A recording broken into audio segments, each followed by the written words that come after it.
विरोधकांनी विधेयकाची भ्रूण हत्या केली. विरोध करणारे देशाचे गुन्हेगार. महिला आरक्षण घटना दुरुस्ती विधेयक नामंजूर झाल्यावर पंतप्रधानांचा विरोधकांवर हल्लाबोल.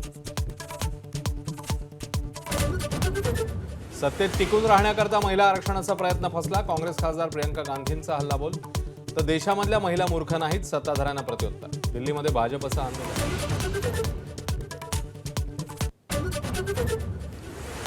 बोंडे, राणा, प्यारे खान यांनी तणाव निर्माण करण्याचा प्रयत्न करू नये. परतवाडा लैंगिक शोषण प्रकरणावरून मंत्री बावनकुळेंनी सुनावलं. पोलिसांचीच माहिती अधिकृत समजावी, बावनकुळेंचं वक्तव्य. परतवाड्यातील आरोपी अयान अहमदचे मोडस ऑपरेंडी समोर. सोशल मीडियावर हंटिंग ग्राउंड, तर संवादाने विणलं जाळं.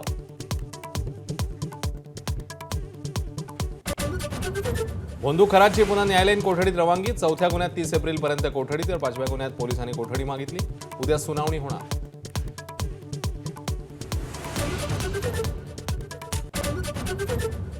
एसटीने प्रवास करणाऱ्या प्रवाशांकडून स्वच्छतेकरता 2 रुपयांची वसुली. बस स्थानकांवरील स्वच्छतागृहांची देखभाल करणाऱ्या खासगी संस्थांना दिला जाणार निधी.